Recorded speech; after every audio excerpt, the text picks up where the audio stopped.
Sup Shredders, my name is Logan aka Spiderhands, and welcome to an SB Reviews, where today we have ourselves a track from an act named Big Sexy titled Listen for the Bells. And if we switch over to here, we have ourselves what appears to be, or what could be, a little bit more of a somber listening experience than some of the previous escapades we've had with their stuff. But we're going to listen through this track from start till finish, and we're going to hear what we think. Let's go. What do we got? Listen for the bells. I am a redemptive spirit from another time and place. I'm your helping hand, your eternal friend. My mission is to guide you and lead you to grace. I have no time for lengthy discussions. I don't want to listen to your philosophy.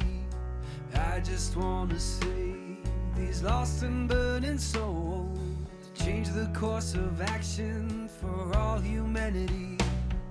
The building is on fire and you will fall straight into hell. Call on your inner soul. Oh, that dark turn there. Just listen for the bells.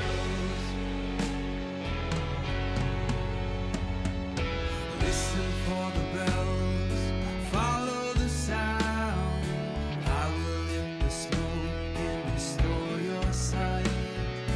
My hand will guide you from the smoldering ruins, deliver you out of darkness to the light.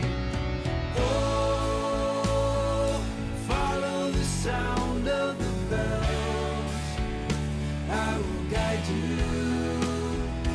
Oh, follow the sound of the bells.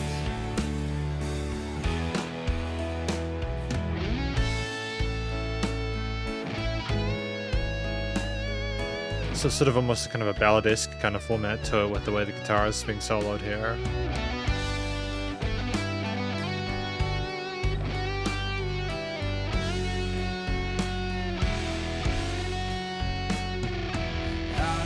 Some bluesy intonations. Out of this fire, I know that you will live out your days. These burning buildings will not end your lives. You won't be harmed as long as you keep faith. The building is on fire and you will fall straight into hell. Call on your inner soul.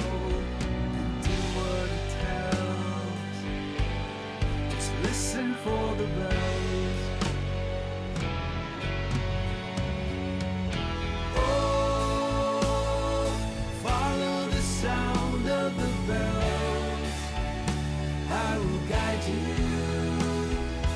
Oh, follow the sound of the bells.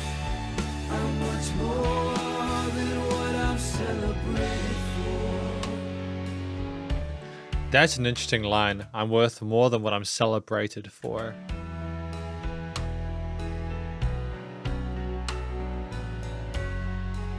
I think the bells they make sense within the arrangement. The strings are an interesting addition.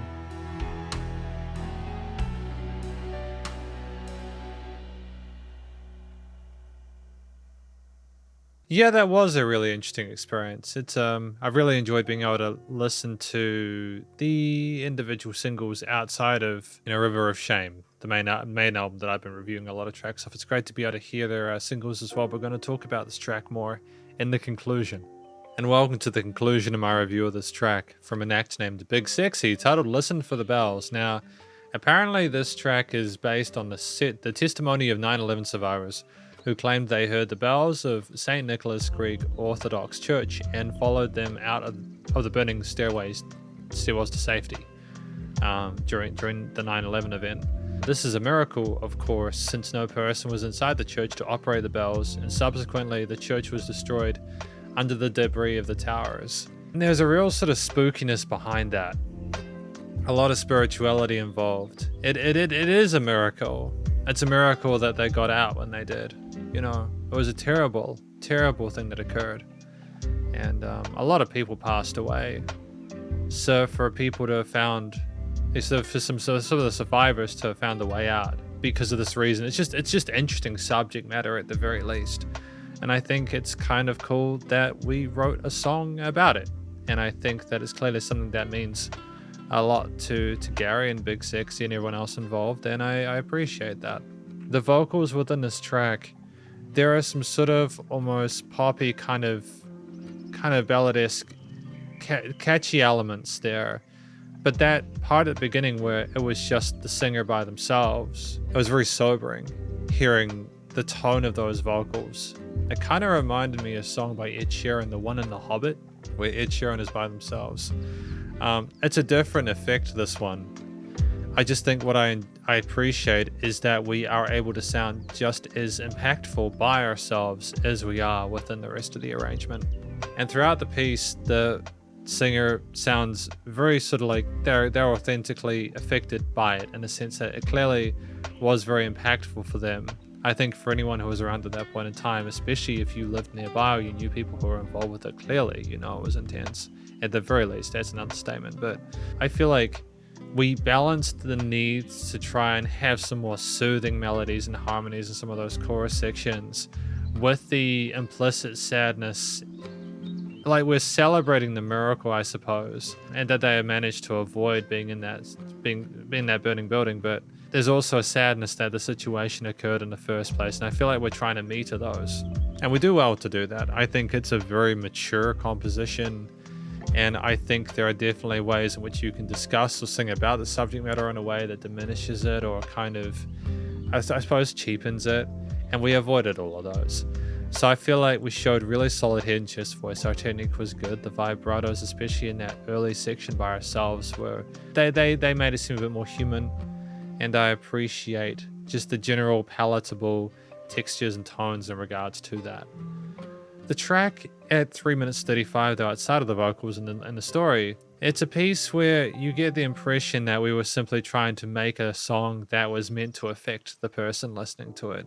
It wasn't just that we had the singer by themselves earlier on. We had these combination of instruments that are very sort of like, they kind of tug at your heartstrings a little bit. Like you have the string section, for example, with like cellos and violins and stuff like that. And there are these held notes and chords that flutter around whilst also kind of weighing you down a little bit. They affect you and they sound beautiful. But I think there's just an implicit sense of loss that they seem to put into a piece which already kind of covers that with the vocals as well.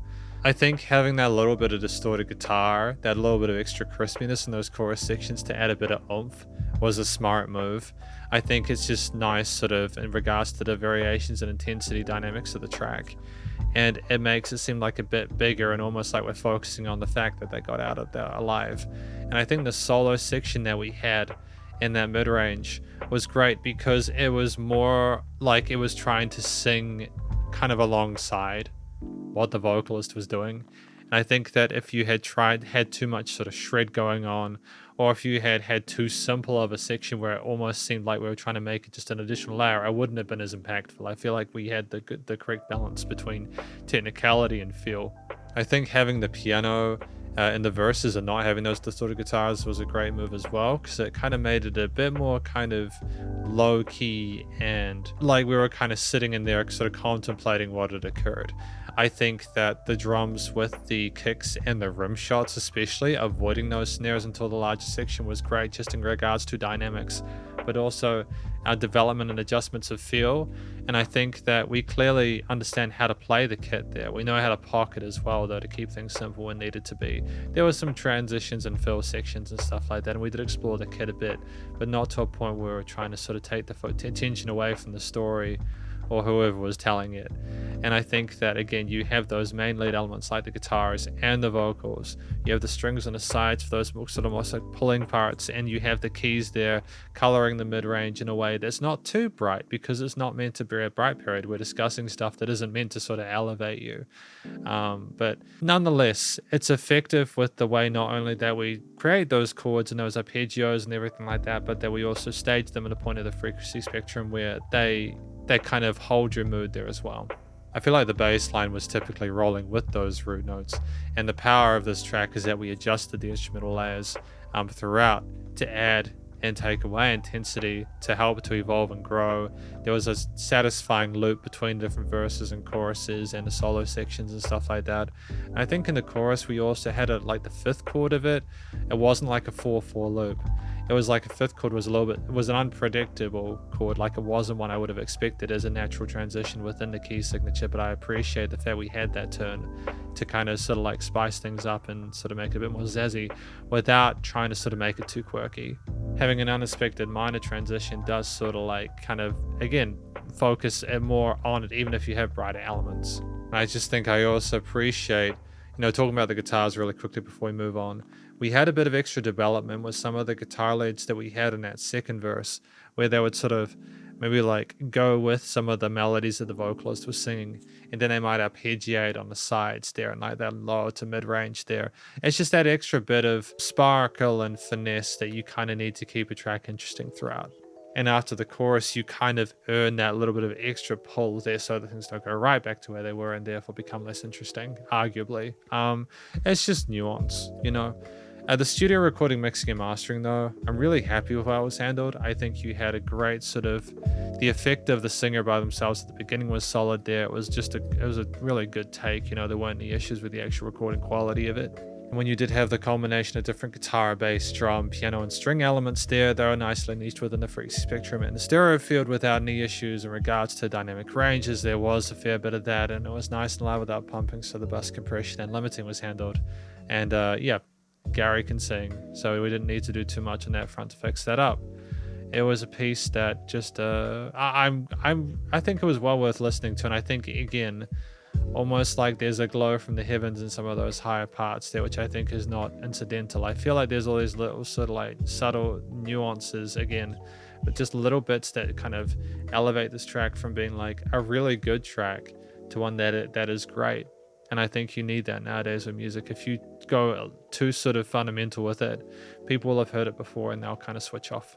But yeah, that's my review of this track from an act named Big Sexy, titled Listen for the Bells, and hopefully...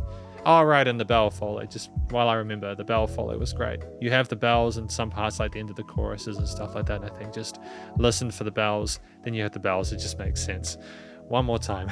Thank you for watching this review, or my review of this track from an act named Big Sexy, titled Listen for the Bells, and hopefully you enjoyed it. If you did, please do go show them some love via their various social medias and their Spotify page, and stay cool and stay safe, and please remember to support your local musicians and artists at this point in time, as they need the help more than ever with all the crazy stuff going on in the world. And I will catch you in the next review.